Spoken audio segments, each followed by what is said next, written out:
Yes, guys, welcome back to the podcast. First episode of the year and another day, well, night in the simulation, and we're back again to discuss about ancient Egypt and other stuff we have in mind. And Rowan, you obviously went to Egypt recently, back in December. So, would you like to touch on that experience? I know you mentioned it with our collaboration with Sylvia last Tuesday on his channel, but would you like to explain to the viewers how that was being in Egypt? Wow, it was an absolutely transformative experience. It was absolutely amazing. First off, I'd like to say Happy New Year to all the viewers and hope everyone had a Happy New great Year. Christmas, whatever celebration you had, if you're pagan or whatever. Yeah, it was such a class experience. If anyone gets the chance to go to Egypt, definitely go to the pyramids. I didn't go last time. I went in 2011 and we didn't go. We just went to the Valley of the Kings, which is still amazing, but it like on a scale compared to the pyramids is nothing. Like it's still something. Obviously, it's still absolutely stunning. But then you go to the pyramids, you're like, wow, you're basically taken aback by like the energy and the scale and how monumentous this whole place is. It's just you step onto the Giza plateau and you're just bombarded with these beautiful pyramids. Like they're just huge. They're so like you see pictures of them and you're like, oh wow, that looks pretty big. But if you go to see it in person, you will truly appreciate the scale of them because they are so massive. And we always say there's not a way that we could recreate them today. Like no one's worked out how we could possibly rebuild the pyramids. And you can understand why, because when you go, they're just so elegant and so beautiful. And they look so purposeful. Like they've been done with such perfection and such care and attention. And it's just on this vast plain of desert. Obviously, it's like right next to Cairo. So to your left, you've got this massive city, this bustling city. That I don't think a lot of people realize that about the pyramids. It's not out in this completely barren wasteland of a desert. It's literally right next to Cairo. It's right next to the city, so it does get quite loud. But obviously, you can go out onto the plateau and you go a bit further out. But yeah, it's just an outstanding place to be in. Like the energy, um, it's otherworldly. I'd say. Yes, an unbelievable discussion there. Like I myself, I've never been to Egypt, so I'd love to go sometime. And obviously, like you mentioned, the viewers have that opportunity. So we obviously mentioned the pyramids, and the first thing I'd like to touch on, but we both know this, that they obviously merge, or they join and line up with Orion's belt, which is quite interesting, considering that in Greek mythology, Orion was represented as a hunter and he's obviously a constellation in the night sky. So, why is that the case? What could that possibly entail for whoever created these pyramids as to why they put it so perfectly next to or lined it perfectly by Orion's belt? Well, I think it's probably is a representation of the devotion and like their sense of worship. They are showing their appreciation for the gods above, which is at that time Orion. I remember listening to a podcast a few months ago though. It was talking about how the the Earth has actually flipped because obviously there's like been like the change of axis and stuff like that. So it's not in the same position it was when it was originally built. So that would entail that the sky was actually different when they built the pyramids, and it was actually facing a different star. I can't remember the name of the exact star. Could have been Sirius. I'm not 100% sure. Um, but yeah, I think just the fact that they were built exactly in line with something like a star system like Orion, I think it just goes to show how technical and brilliant and how proficient they were at being able to build these monuments that were so perfect to the like inch perfect that we couldn't replicate today. And there was something Silvio said on the last podcast we did with him. If you guys want to go check that out, that's over on his channel, Inner Knowledge 333. But he spoke about how he believed that the pyramid was a chamber for things such as ritual sacrifices and spiritual experiences. So people would go into there, and essentially, if they opened up the top, you'd have this light beaming through from Orion down into the king's chamber, and that could have acted as some sort of portal potentially to the astral, which some people believe that space is the astral realm, and one and two are distinguishable from the other, and or it could be that it's basically sending the energy upward to the stars, what they saw as a representation of God. So if they were performing a ritual sacrifice, they would be sacrificing to the gods, essentially. Yeah, that would make sense because obviously, like I mentioned before, Ryan is a hunter, so maybe that portal thing where the energy is being taken, that's probably what is given with Orion looking to hunt down the energy that exists within this reality. So yeah, that was a great start. I feel like I want to touch on to some other Egyptian gods, two in particular, Ra and Set, and I think Ra is a big one. The I'd say the most worshipped god in ancient Egypt religion. Representing the sun.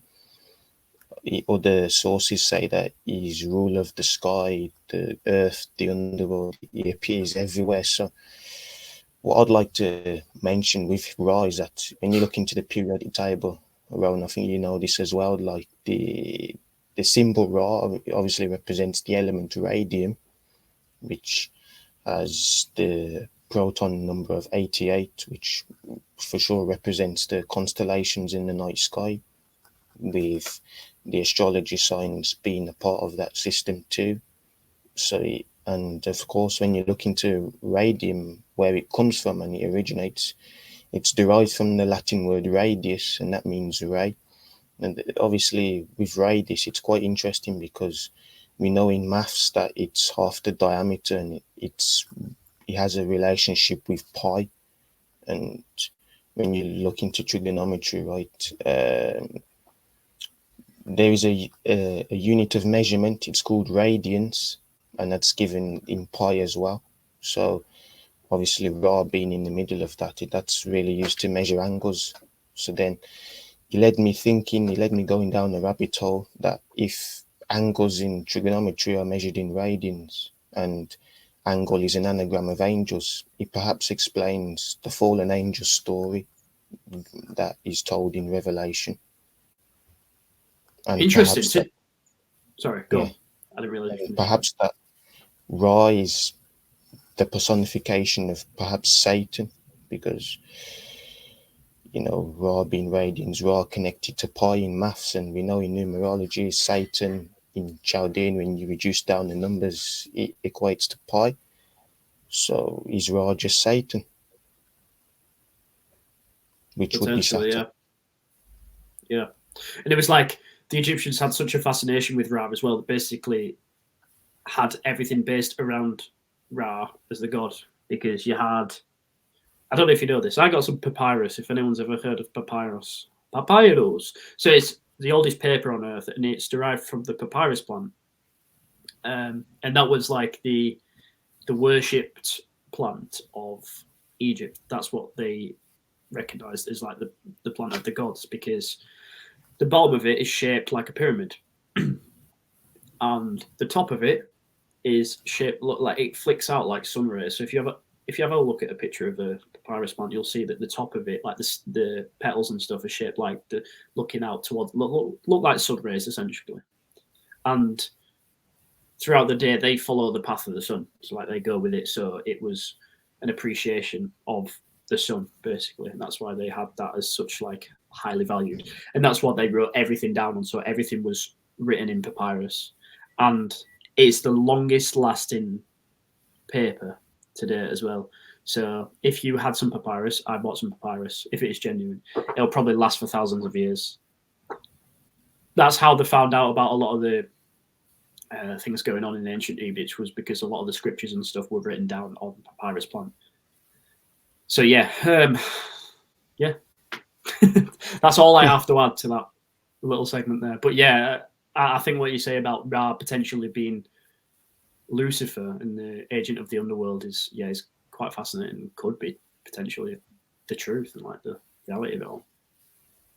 Yeah, and to give to continue on, Ra, Wikipedia mentions he was also known as Re, and it's why you have the re prefix everywhere in the modern world: religion, repeat, redo, especially religion, because all the Abrahamic religions represent the worship of the sun. I mean, it's not just in religion too. It's the solar system is based around the sun. The higher ups they worship the sun, and that is pretty clear in that sense. And so with Ra also known as Re, and then you've got Set, which is the god of war, chaos, storms, and thunder, and all that stuff. You combine the two words together, you get the word reset. And of course, reset, we obviously know what's going on the world stage, and that's all based around the sun, which of course is why you have the C19, and even resetting numerology is a 19, matching with the tarot card, the sun being the 19th card. Obviously, the sun has a specific feature called the corona, and we all know what happened back in 2020 with that event. So this whole idea of the Great Reset is all centered around the sun, Yeah, combining the names of the two Egyptian gods and Set the deity. that's extremely interesting because I remember. Well, I don't even remember. I was literally listening to a podcast today or a video. Lost Scriptures of Giza by Jason Brashears over at Archaics. He talks about how essentially the pyramids were made as a monument to mark a calendrical system to show people of the new world, like today, that the end of times is coming, and the end times will be instead of like back pre Enoch times, the deluge was water, and this time it'll be fire. So if it comes from the sun, that makes more sense, it being fire. The moon is something that controls the waves and water. So obviously that would make sense that potentially that deluge was controlled by the moon. This next deluge might be controlled by the sun, Ra. And it was built during the reign of Set and Ra. So those times correspond. So yeah, that could potentially be a sign that the reset is hinting towards more than just like a control system that's coming in from the elites, like you see on WEF, them saying like, "Oh, we need a new world, we need like a new system and stuff like that," which is basically a communist regime. Instead, it is more of a reset, like a reset of times, like an incoming deluge of fire potentially that comes every few thousand years. The thing is, we don't know whether this like period of humanity is like set in stone forever, to pardon the pun. It could be that essentially we have different people existing on the planet Earth prior to us, and then they get wiped out, and then the next reset comes, and then they get wiped out, and then the next group of people come to exist on Earth, and then they get wiped out by a reset. So it could be just that and that and that and going on. And the pyramids could be a representation of what is to come, and they're just there, like they will always like exist on this Earth. It's just like a reminder of what is to come. That makes sense. Yeah, that makes sense. So yeah, we obviously know here the reset is more than just mankind, because it has nothing to do with man. It's all supernatural, and once you accept that, it becomes a lot easier to deal with these times that we're in at this moment in time. But wanted to focus on Thoth, and it's quite interesting really, because I saw a video recently that mentioned that it was Thoth who built the pyramids. I'm not sure how Yeah. true that is. Well, Thoth is also another name for Enoch. And Is it? yeah, as I was so as I was listening to Jason Produce, it does say that anyway. Like in the text, they associated Enoch with Thoth. It was just a different name for him, and it is widely believed that Enoch was the one who built the pyramids off the instruction of the Yaldabaoth god, whoever controls this existence, and that's why he's like regarded as the god, like the god figure on Earth, because he built the pyramids. That makes sense. It's like also as well with Thoth, he was a scribe. So in that video I watched, it seemed like he was the guy responsible for writing down the history that is surrounding ancient Egypt, and he obviously ruled over some parts of Atlantis as well for thousands of years, and he's depicted in many forms as well. And it's quite interesting because he's seen as the god of wisdom. Supposedly, he's he's somehow connected to the moon, but from him, yeah, he's equivalent to the Greek version of Hermes, and this is where you have Hermetism that stems from ancient Egypt with Thoth and Hermes, and then from Hermetism, you have secret societies that exist today, such as the Hermetic Order of the Golden Dawn. So and they've it's existed just for hundreds of years. Yeah, given Freemasonry falls into that bracket of Hermetism and ancient Egypt. Yeah, well, it's like you say about Abrahamic religions today. They all stem from Enoch, because Enoch was the one who wrote the tablets and stuff as instructed by God, and this was prior to a deluge. I'm just going off what Jason from Archaics states anyway. So prior to the deluge, Enoch built this as like a figure to, like, the pyramids is like a monument to remember past the deluge. So when the deluge happened, it all, like, everything got wiped out essentially. Enoch was taken back up to exist with Yaldabaoth, or God. That's why he's regarded as like a god. He's not the god, but he is a god because he was chosen by God, essentially. And then Abraham, who came after the deluge, was instructed to decipher everything that was written on the pyramids or around the pyramids, to then pass down to the new societies and new civilizations. So all religions are stemming from Enoch, like you say, and they're all stemming from Abraham, because Abraham's the one that passed that knowledge on to the new civilizations, essentially. That's fascinating.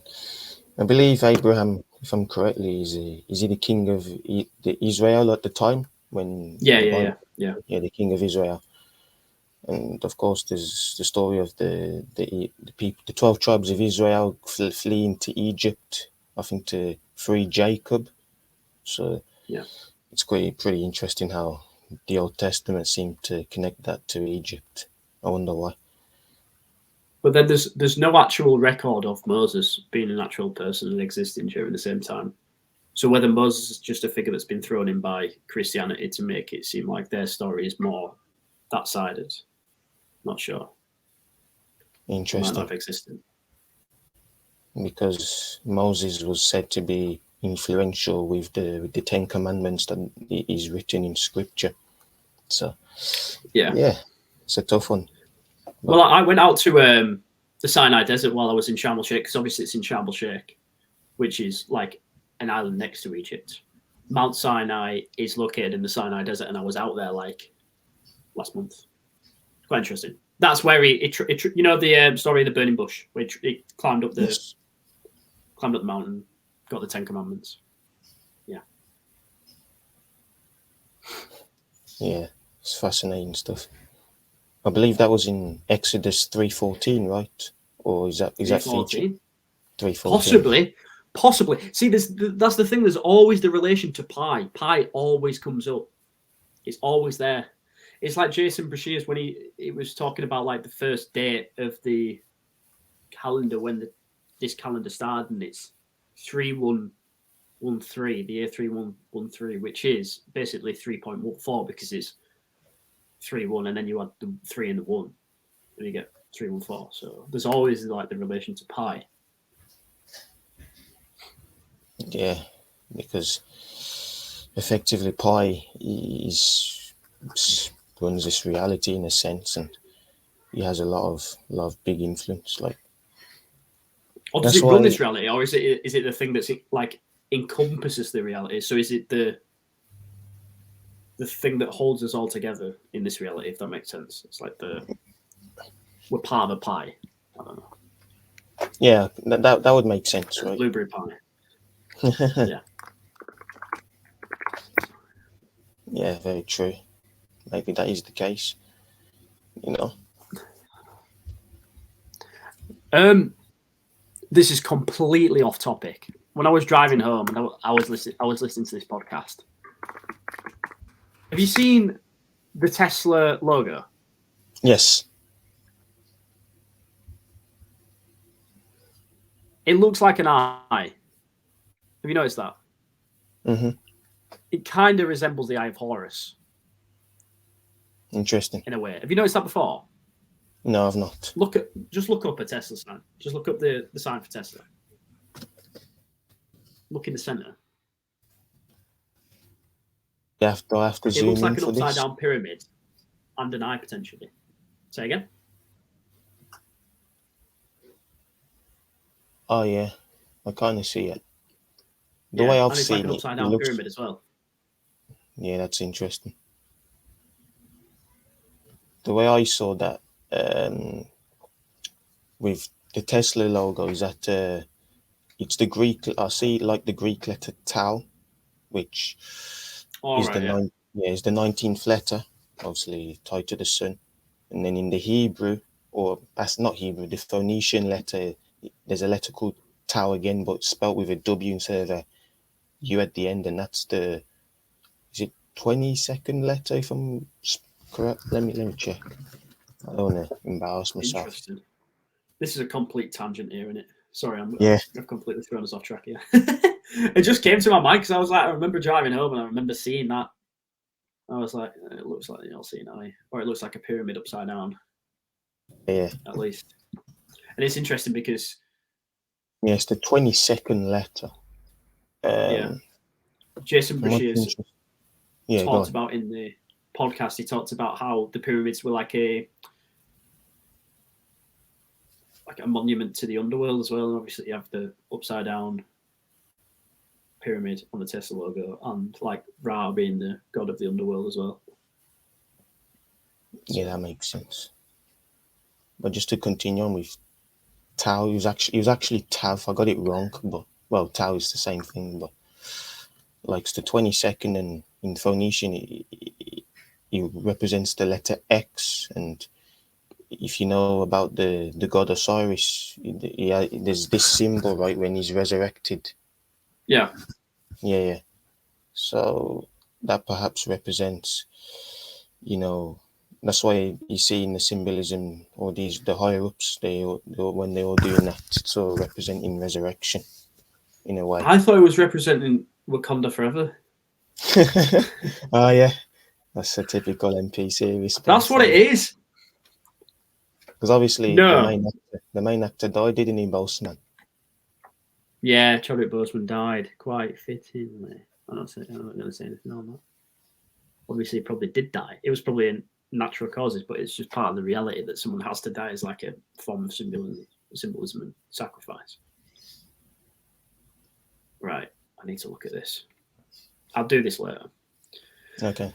Just think if you put the two eyes side by side, the Eye of Horus and the Eye of Ra, Yeah. or the Eye of Thoth, or whatever you want to call it, it looks more like a Tesla logo. Like if they're put together, that could just be me reaching. I don't know.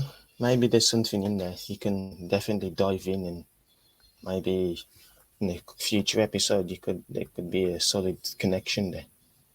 Yeah, yeah. Save it for the future. Not talking about Yeah, it yeah, now. 100%. But yeah, I had something in my mind, but I forgot it. What was I going to say? Oh yeah, the Eye of Horus. You know how the puppets on the world stage, the musicians, they always cover their left eye, Yeah, right? Like because with Horus, they said that Horus's right eye would represent the sun, and his left eye would represent the moon. So by covering the left eye, it's telling that it's sun worship shown. yeah. True. With, Very true. with Yeah. covering the one eye, but people nowadays, the conspiracy theorists, they all label it as satanic, but what does that really mean? Against Satan. Satan is the fallen son in a way, because he Yeah. obviously fell down from the heavens. Yeah. Well, it's just a representation of hidden knowledge, I think, more than anything. Yeah. It's a representation of, like, the one eye symbolism represents like hidden knowledge that is sacred and probably passed down from like Abrahamic texts and stuff that we don't have possession of. It's probably kept in places far away from our reach and was probably burnt down in the libraries of Alexandria and things like that. So, but I think we're touching closer and closer on the reality of everything now, and people are beginning to wake up. Whether that awakening is manufactured, who knows?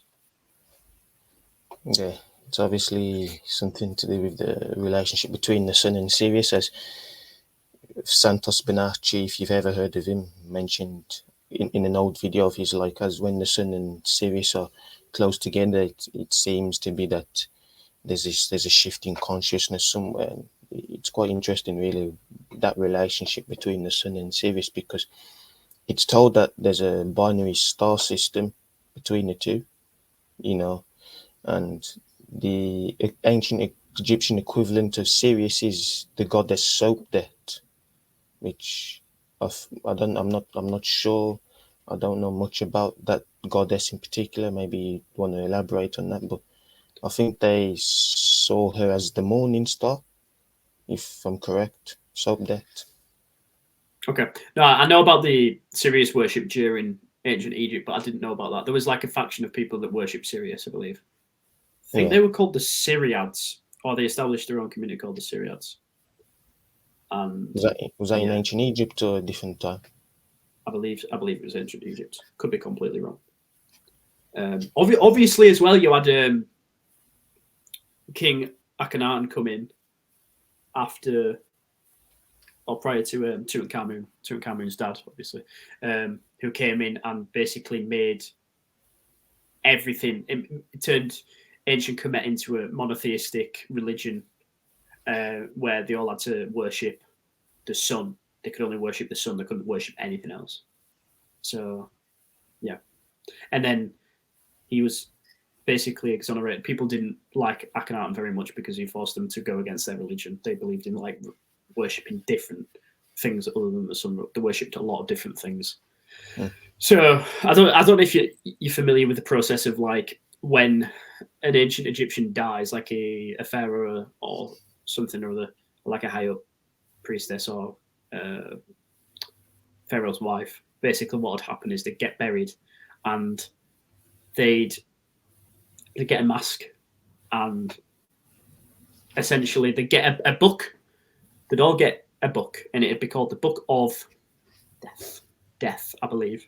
Could be wrong, but I believe it's that. And it essentially, what it did was it told them, it gave them instructions of when they die, this is how to fight through the underworld, this is how to get through the different realms, and this is how to return to your body.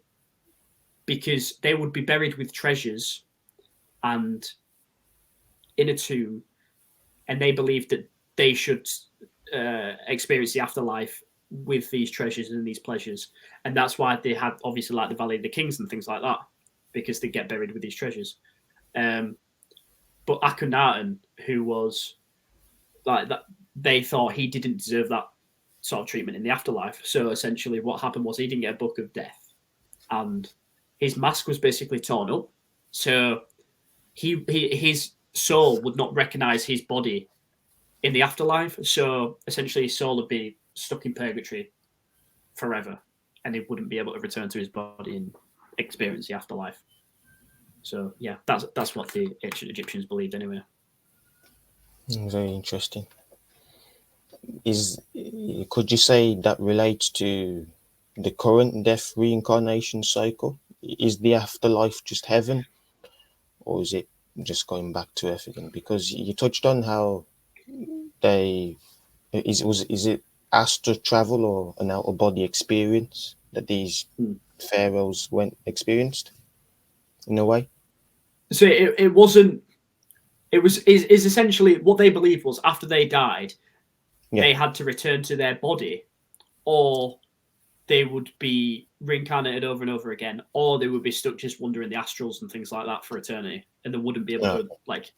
So they were essentially thinking like, if we build a tomb and we give ourselves instructions of how to fight through the underworld then we'll be able to return to our bodies and experience the afterlife in like a tomb and like a place of where we can have our pleasantries and stuff like that.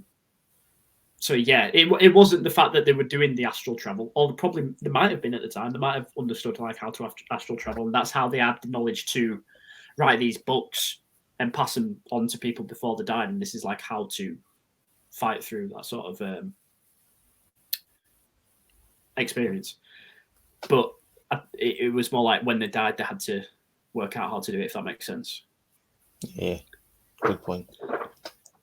There's a book they believed as well, like after they died, there was a thing called the Book of... I'm completely butchering this here. So essentially when they died, let me find the name of the book. Is it the Book of the Dead? I don't believe so. The Book of the Dead was the thing that they used to find the body in the afterlife. And what was it called? It might have been the Book of Amun-Ra. Just give me 1 second. I've heard of that before. Amun-Ra. Yeah. Because Ra was in many forms. Oh no, Amun-Ra was a book that contains spells and stuff to take away life from mortals. Book that showed judgment, death.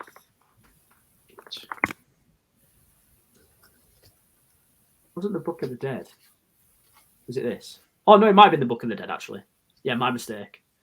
So essentially, what it was like when they die, it's just like a representation of what they believed happened when they died. So when they died, they would go through, like Sylvia would say, you'd have a life review. Is this controlled by the Archons? Is this what they were referring to? The gods like above us? Like when you die, you go to a life review and they're like, oh, well, you did this right, you did this wrong, you did this right. Go back again if you want. You can start again. Essentially, they believed that they could either pass through the this test. So what would happen is, have you heard the term like as someone's heart being as light as a feather? Yes. That's where the saying stems from. So what like it depicts two weights, on one side to be a feather and one side to be a heart. And if your heart weighed heavier than the feather, what they'd say is like you've had a bad life, like you've not acted correctly in this life. So your heart would be destroyed basically by the gods, the Archons. On the other side, however, if you pass the test and your heart was as light as a feather, you'd pass through to join like Ra and things like that. I believe anyway. Could be completely wrong in that, but I know like Horus and stuff. If you could pull a picture up, I'll send you like a picture of it. Okay. You can pull a picture up when like post editing, so people can see what I'm talking about. But yeah, so the join the god on the other side of the like a wall, and that would be them experiencing the bliss of afterlife, essentially. Wow. So that is might have been Osiris actually. Really? Yeah, that they were joining in the afterlife. Yeah, definitely. But yeah, that is quite similar to perhaps what happens when we die in this reality too. Yeah. It's all similar stories, similar events said by different civilizations, whether it's ancient Egypt, Gnosticism, religion to an extent. So similar. So perhaps eventually we could figure out what really happens after death. But yeah, it's I don't know really. It's just I think we're etching closer because we're remembering in a sense. Yeah. Very true. It is getting close, but you know, we can figure it out one day. It's definitely possible. Do you want me to talk about the courses on the pyramids, like I talked about with Sylvia? Yeah, you can. Yeah, so for people that haven't watched that podcast, there's a section in this book. I've got the book here, When the Sun Darkens by Jason Brashears. If you want to give this book a read, it's a really good book. And where he basically talks about how the pyramid is set out like a calendar, essentially. And it's got 203 courses. When I say course, I mean like layers of brick going up. The top layer is vanished. There's nothing there. I'm talking about the Great Pyramid here, by the way. So there is 3 pyramids at the Giza Plateau, but I'm just strictly speaking about the Great Pyramid. There's one missing at the top, which is believed to be the chief cornerstone. And that is preserved for someone or something to return and sit on top of. Possibly like a corona, like a crown. There you have the relation to coronavirus.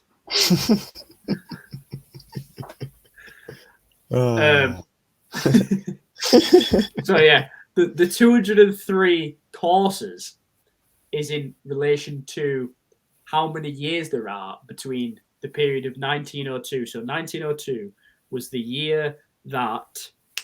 Give me a second. I'm gonna have to weigh this out. 1902. I do have it somewhere in here. It begins at 1902 because that was the end of the cursed Earth periods of Planet Phoenix. Planet Phoenix is a planet that returns every 138 years and passes through our elliptical system. And this is why you have the representation of the Phoenix seen on things like the seal of ancient Rome and previously the US seal, which was changed to an eagle, as most people know. So essentially in 1902, that's when that first year started. And from the year 1902, 203 courses takes us. Oh, wait, no, I could be completely butchering this here. 1902 that takes to 2105, right? 2105. You're completely right. I was doing like 2000. Yeah, 2105, which leaves us 1 year in lieu of the year 2106, which is 2106, which if you write it out, looks like 216 if you get rid of the 0. 216, 6 times 6 times 6 is 216. Obviously, you have the people saying, oh my God, that's the number of Satan. That's the devil's number, blah, blah, blah. Fun fact, at my bar that I worked at, I've left now, but I invented a number called 216 because that is a code number for someone who is a Karen. So they're like a devil. So if you like, you want to call someone a Karen or like a bitch, but you don't want to say it to you don't obviously want to call them a Karen or a bitch right in front of the face. Just say 216 because you basically call them 666. You're calling them the devil. You call them psychopath. Sorry, that's completely off tangent. 2106, and that is supposed to be the year of the return of the chief cornerstone, who is the Alderbarth, who is the god, who is the demiurge, who could be Enoch potentially. It's all up in the air. But also as well, 138 years after the year 1902 is 2040. And it is believed that in that year, that is when this calendar essentially ends. And there could be the start of the apocalypse, the deluge, the destruction of Earth. We could see that's like why it seems like we're moving towards, like as you said, a reset, like a Ra set. We're moving towards that, moving closer and closer. So yeah, the Great Pyramid is essentially like a calendar that represents like the courses represent us getting close to that 203rd year, which is the return of the chief cornerstone, being Satan, being whatever it is, like whoever controls this reality. That is something we need to ponder. That's something we're not completely aware of. But 2040 is the year of Phoenix's next return, and that could be the year that we experience like a lot of destruction and things coming down and blowing us up. Like the film 2012. You've seen that film? That could potentially what happens. Like, I wouldn't be scared about it if you're in the right mindset and you're just living this life. Like, it might not even affect you. Like, you might be in the right place. That usually there are civilizations that survive the great deluges, so you might be okay. But I'm not saying this is going to happen. I'm just saying this is what Jason Bashir believes, like the pyramids represent essentially. Yeah, and yeah. Well, that's interesting because if you look at that research, we're in the 121st, right? So if you go to the periodic table at this moment in time, you look at the atomic masses of each element, and you find the element antimony, which has the all-seeing eye of Horus, right? Which is quite interesting. So perhaps there's something in the air regarding this year as well. Even if you look at 23 in numerology, the word Horus is 23. So what could that mean regarding the all-seeing eye? You know, it's tough to ponder. You know, I know that in this instance, it may be another year of chaos for sure, but at the same time, many people that awaken to this, perhaps there is a second coming of Horus, which is the same as Jesus. We got anyway, because both Horus and Jesus are the same character. There's always this talk about the second coming of Christ, and that perhaps he's returning, maybe this year, in fact. But what is that really in the form? Is it in the form of being told you're in a simulation? I think so. Possibly. Well, it's like the you never know. The pyramids could be, like you say, like obviously they're pointing towards Orion and they're pointing towards the stars and the star systems. What if they are a form of technology that will start Project Bluebeam and make people think that, oh my God, there's gods in the sky? Do you know what I mean? Could be that. Maybe what will happen, maybe what the pyramids used for. They'll like shoot a laser into the sky and then it'll spread across the whole of the earth. And then there'll be like projections of gods and stuff coming down. Like you said about 2023 potentially being like a massive year as well on the world stage. Elon Musk tweeted, to come back to Tesla, he tweeted the other day something about 2023 being like a really big year, like to keep your eyes open for this year, which is quite a weird thing to say, isn't it? Like, potentially for someone in the know, you'd assume that they know something that you don't. Essentially, his tweet was, hope you're having a great day, 2023. One thing's for sure, it won't be boring. How does he know that? Has he got something up his sleeve? Does he know that something's going to happen? 100%. Who knows? It'll be interesting to see. Also, as well, something I didn't touch on. Jason Bashir refers to the years as Annus Mundi, which is like an old dating system.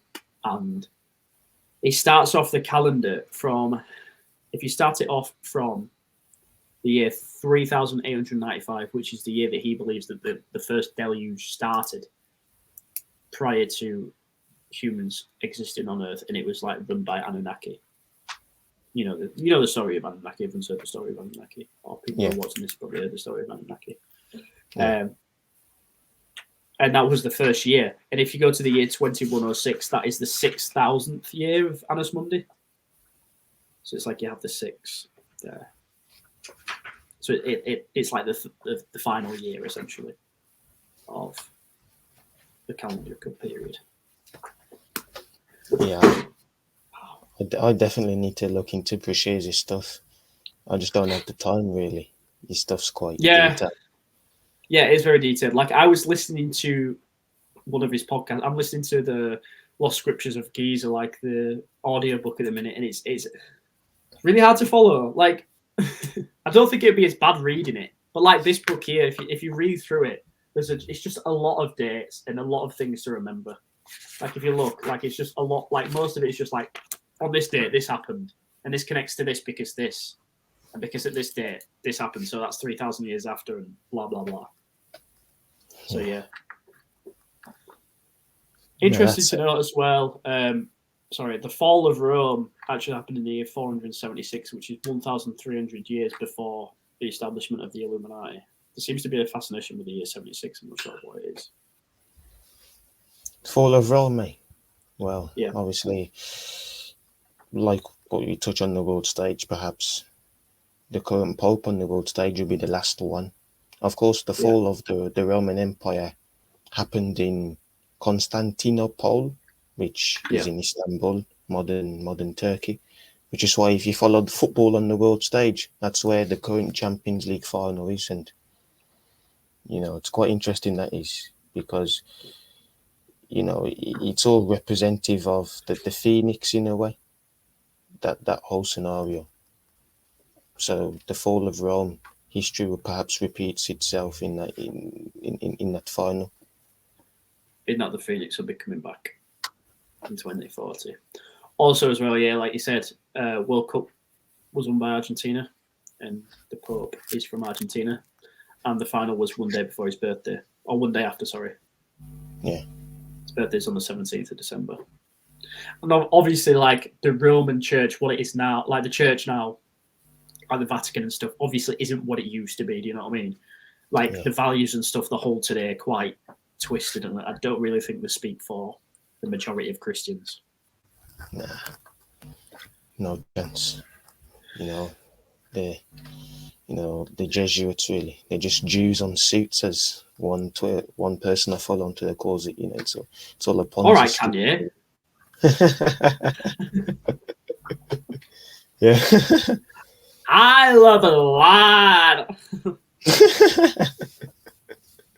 The Vatican, their time's up because life is a cycle and it's all part of the whole reset thing. That's why, I don't really touch on religion, but that's why Christianity is going down, because the higher ups, they want a one world religion. That's why in the UAE, they're looking to build an Abrahamic house for all the three Abrahamic religions, Christianity, Islam, and Judaism. So you have a church, obviously Christianity is the mosque for Islam and synagogue for the Jews.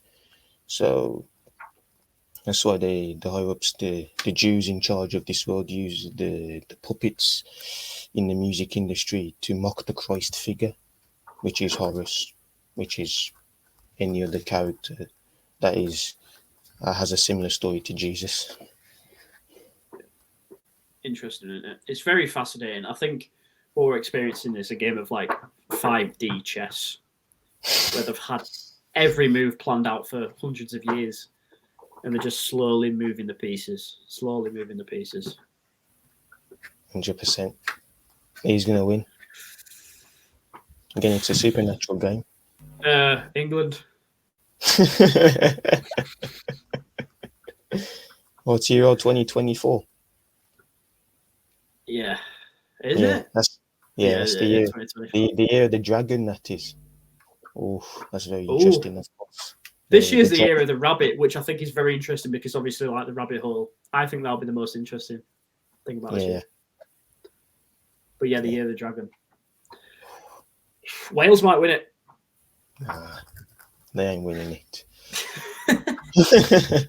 Who have they got? They haven't really got anyone, have they? They got like Aaron Ramsey. Yeah. I think that's it. I don't know who else they've got. Yeah, that's Daniel James. Horrific footballer, but this has gone completely off topic. Yeah.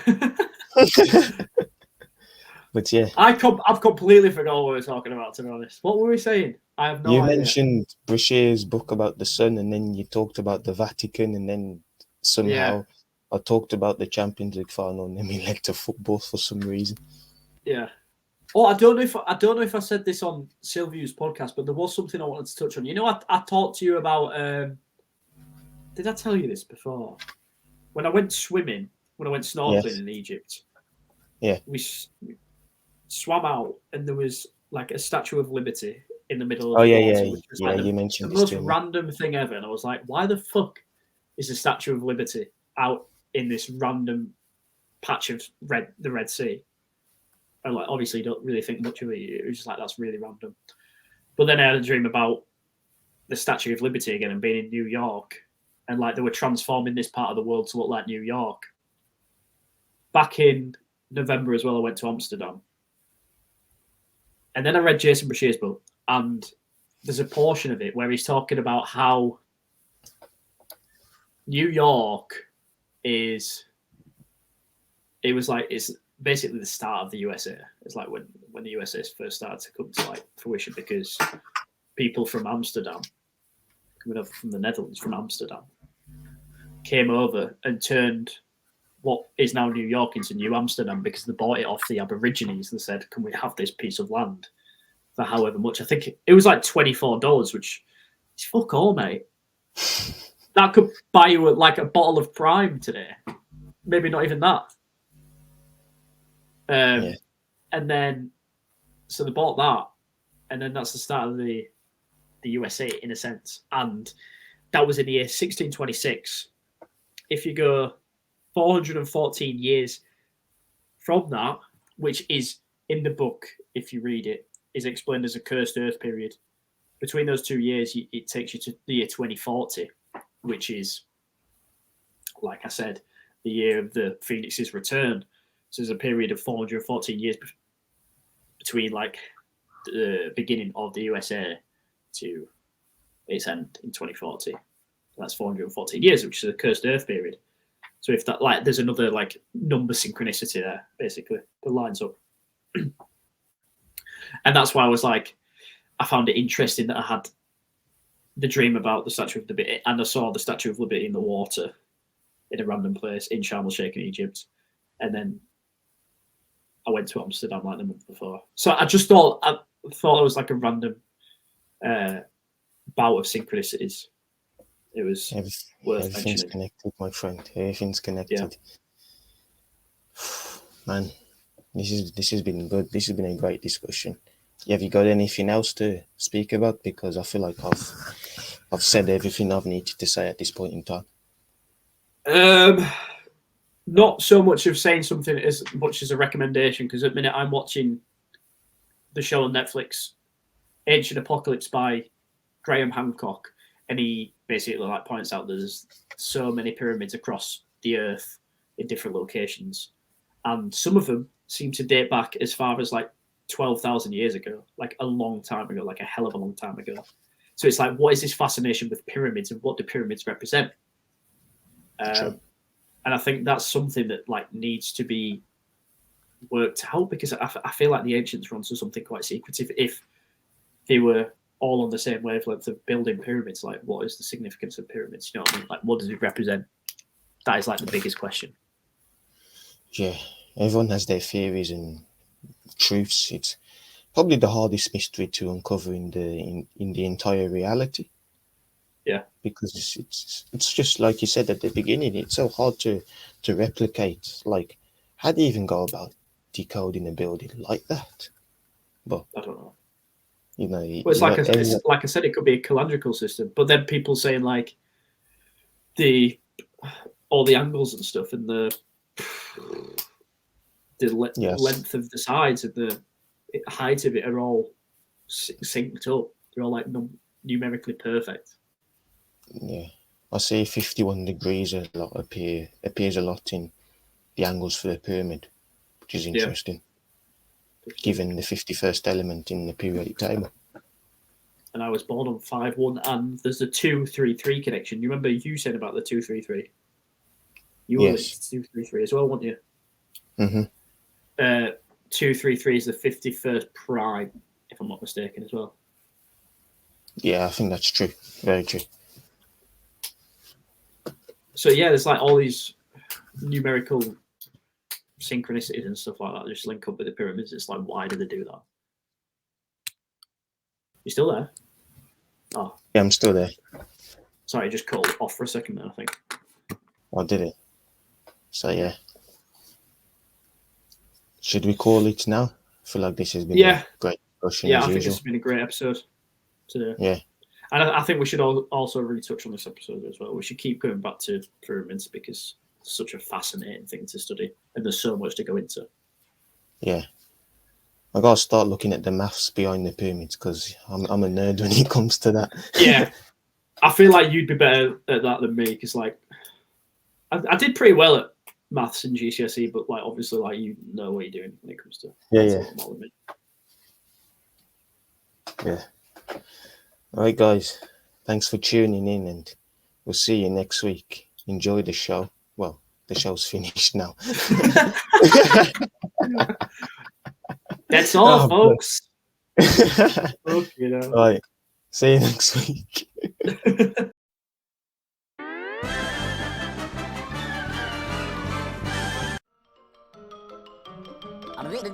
That's all, folks.